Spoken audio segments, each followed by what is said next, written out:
Hey everyone, Nigel and Luke here, and welcome to another edition of Crimes of the Week International.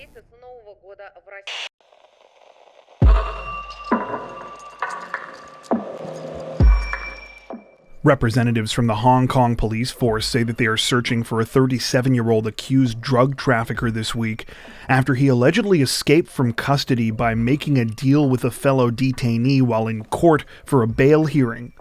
The incident reportedly began on April 11th when the two men involved in the incident, 37-year-old Chan Shu-Hua and 24-year-old Lam King-Ho, found themselves sharing the same holding cell at West Kowloon Court.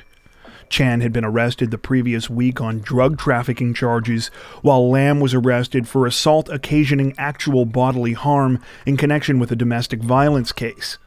That day, both men went before the court for bail hearings. Lam was ordered to be released on a bond of 500 Hong Kong dollars, while Chan was denied bail, due in part to the fact that this was not his first arrest for trafficking offenses.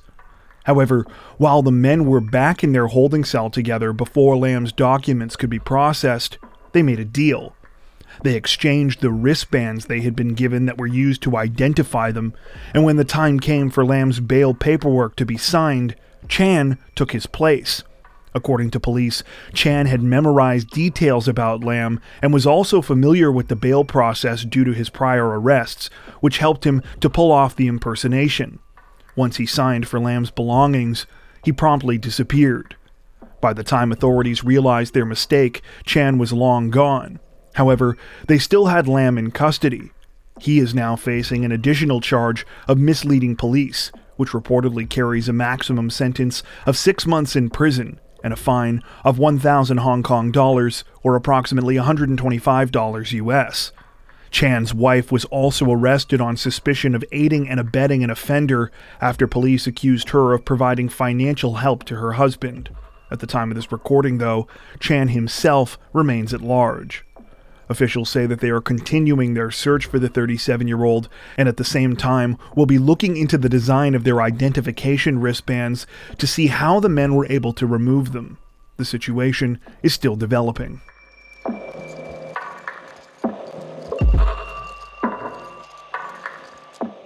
Authorities in the Indonesian province of South Sumatra say that a 27-year-old man is dead this week following a senseless tragedy that was the alleged result of an argument over instant noodles. According to reports, the incident began sometime in the early morning hours of April 8th when the suspect, a 15-year-old boy identified by the initials AL, returned home from a local market in Lalan district. He had purchased some instant noodles, which he planned to eat as part of his pre-fast meal for Ramadan. When the teen started cooking, his 27-year-old brother Rivan noticed what he was doing and became angry that he had only bought a single package of the noodles. He reportedly responded by slapping AL as he was chopping vegetables. In the heat of the moment, the argument allegedly escalated, ending with AL stabbing Rivan in the stomach. The 27-year-old was rushed to a local clinic, but was later pronounced dead.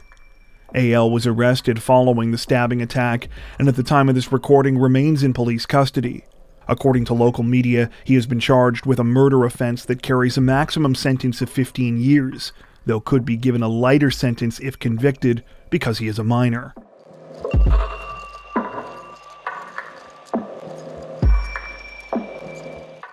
Representatives from the London Metropolitan Police say that a 15-year-old girl is tragically dead this week following a fire at an apartment building that is being treated as an arson attack. The incident reportedly began just before 5:30 p.m. on April 6th, when emergency responders received a call about a blaze at a shared residence on Tollgate Road in the East London suburb of Beckton. Firefighters arrived to find a large fire, which appeared to have engulfed multiple parts of the 3-story structure. While almost everyone managed to make it out of the building safely, sadly, one person did not. A teenage girl, now identified as 15-year-old Tiffany Regis, was later found in one of the top-floor apartments.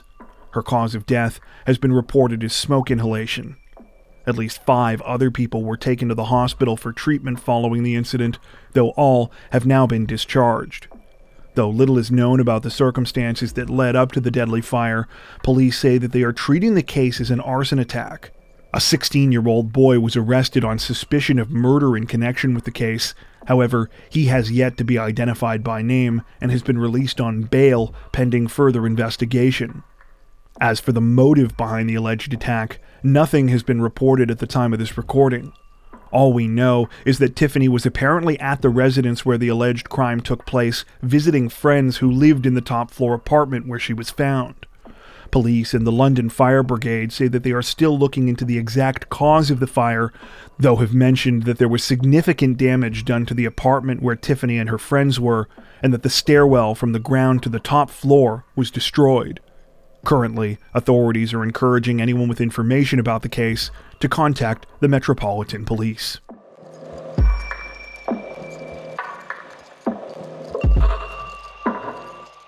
Officials in Ecuador say that they are searching for nearly 3 dozen perpetrators this week, following a horrifying attack on fishermen and dock workers that left at least 9 people dead. According to reports, the incident took place on April 11th in the port city of Esmeraldas. It seemed like any other day in the busy area, which is a hub for fishermen and contains a large seafood warehouse, until a group of about 30 armed men turned up out of nowhere. The group was traveling on boats, motorcycles, and cars, and after making it down to where the workers were, began indiscriminately firing at whoever they could. As the panicked victims ran for their lives, many reportedly jumped into the water to try and save themselves as hundreds of rounds were fired. When it was all over, at least 9 people were dead. Though it appears the victims have not been identified by name, it's said that they ranged in age from 28 to 79 years old. While little else is known about the attack at the time of this recording, multiple theories as to its motive have already emerged, most of which involve drug trafficking. Some outlets have theorized that the workers may have interfered with cartel operations at the port, as it is often reportedly used by traffickers as well. The country's interior minister, meanwhile, says that the current official theory is that the attack may have been revenge after the company the victims worked for paid protection money to a rival gang. At the current time, more than 2,000 military personnel have been brought into the city to assist with the manhunt for those who participated in the chilling crime. While there are reports from local media that 3 arrests have been made, it appears that so far this is unconfirmed. The situation is still developing.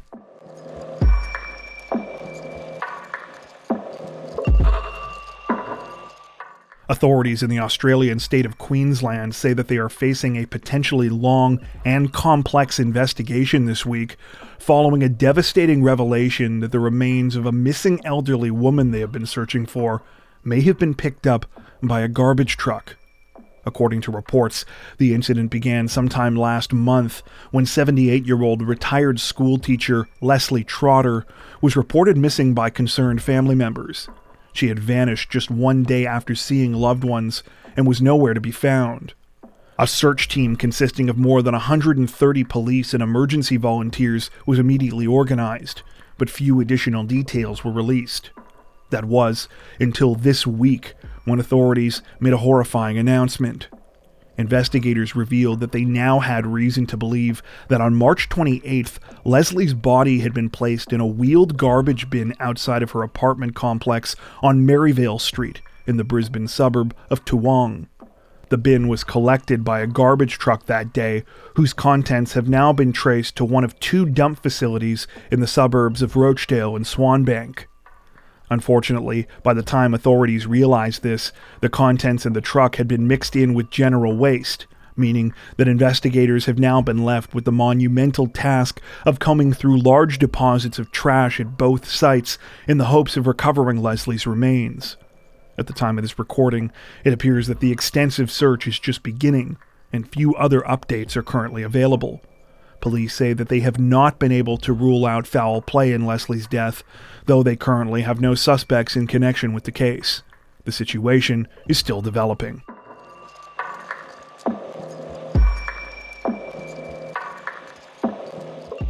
Authorities in the Japanese city of Saitama say that a would-be robber ended up empty-handed this week after he tried to rob a local convenience store, only to apparently be outwitted by the store's clerk. According to reports, the incident took place shortly before 1 a.m. on April 6th, when the unidentified suspect walked into a 7-Eleven in Saitama's Haizako neighborhood. After approaching the counter, the man brandished a hammer threateningly at the business's 56-year-old clerk.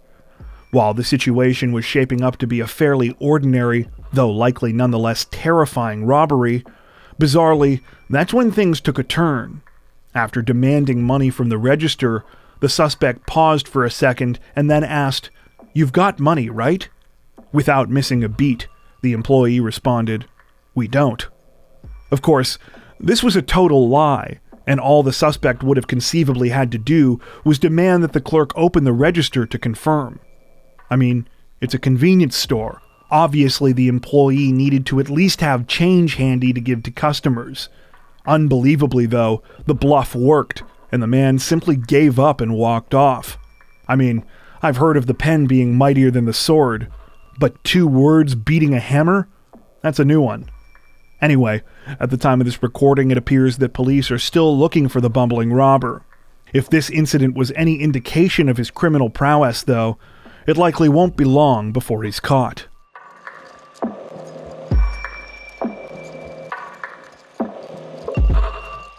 If you're a regular viewer of our Crimes of the Week International series, then you might remember that at the end of last month, we brought you a high-profile story out of the South African capital of Bloemfontein.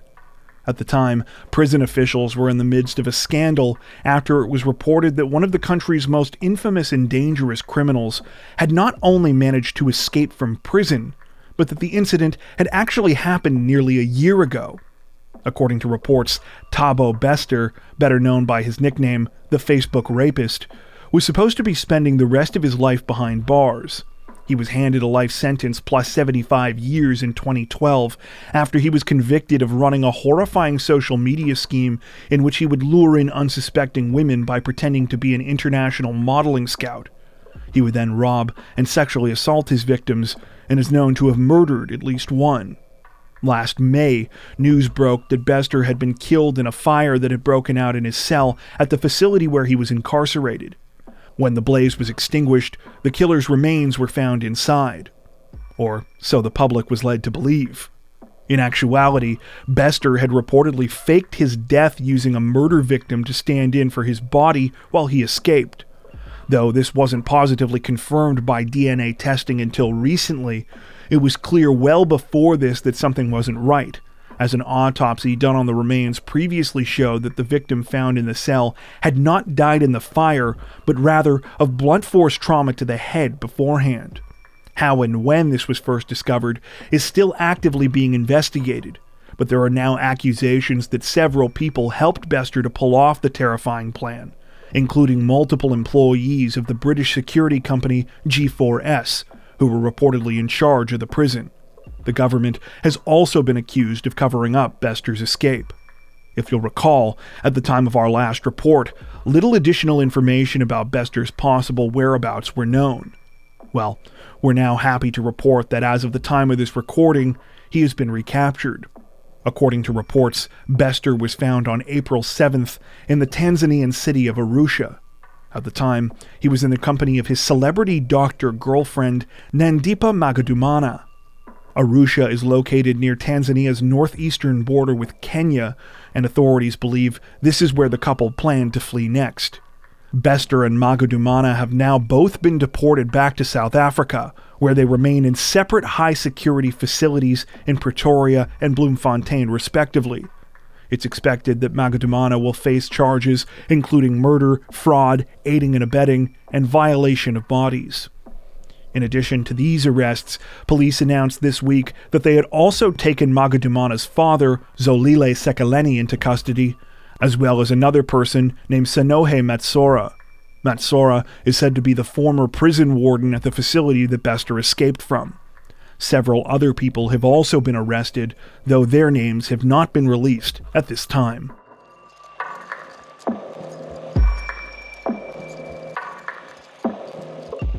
People across Brazil are in mourning this week, following a devastating attack at a daycare that left 4 young children dead. The incident took place at around 9 a.m. on April 5th at the Good Shepherd private daycare located in the city of Blumenau. According to reports, at least 40 children were present at the time when the 25-year-old suspect, who has not been identified by name, climbed over a wall around the building, giving him access to one of the facility's 2 playgrounds. He then began to indiscriminately attack the unsuspecting children with a hatchet. While staff reacted quickly and did what they could to get the children to safety while locking the doors and windows, sadly, they weren't able to save everyone. 4 children died as a result of the heinous crime, while at least another 4 had to be taken to the hospital. The deceased victims are said to be 3 boys and 1 girl between the ages of 4 and 7. When the attack was over, the suspect fled, though quickly turned himself in at a local military police station. At the time of this recording, few other details are available about the case. Authorities have not commented on a motive other than to say that the suspect acted alone and that early rumors that had circulated online about him being inspired by a video game were not true. Currently, police have yet to release the details of the 25-year-old's psychiatric report. However, they have announced that he has been charged with 4 counts of murder and 4 counts of attempted murder. Officials say that they are still conducting an inquiry into the incident, but that this should be completed by the end of this week. In the meantime, improvements to the daycare security and renovations are being made before children will be allowed to return. One of those renovations reportedly includes raising the height of the walls surrounding the facility's playgrounds. Before we wrap up, we'd like to take a second to give a huge shout out to everyone who has made it this far into the video. Seriously. Thank you so much for watching. If you found today's upload interesting and informative, we'd be honored if you consider liking and subscribing, as well as hitting the notification bell and selecting all notifications to stay up to date with our latest releases. If you're looking for additional ways to help support the channel, we'd love to have you join us over on Patreon. Patrons get ad-free and early access to all of our content, as well as 4 additional stories per week for each of our Crimes of the Week and Crimes of the Week International videos. You can learn more at patreon.com/crimezone, where you'll also find some of the fine folks whose names are currently on screen. All that being said, we understand that not everyone has the means to support financially, and that's totally okay. We appreciate every like, sub, share, and comment that you send our way. Once again, thanks so much everyone, and take care.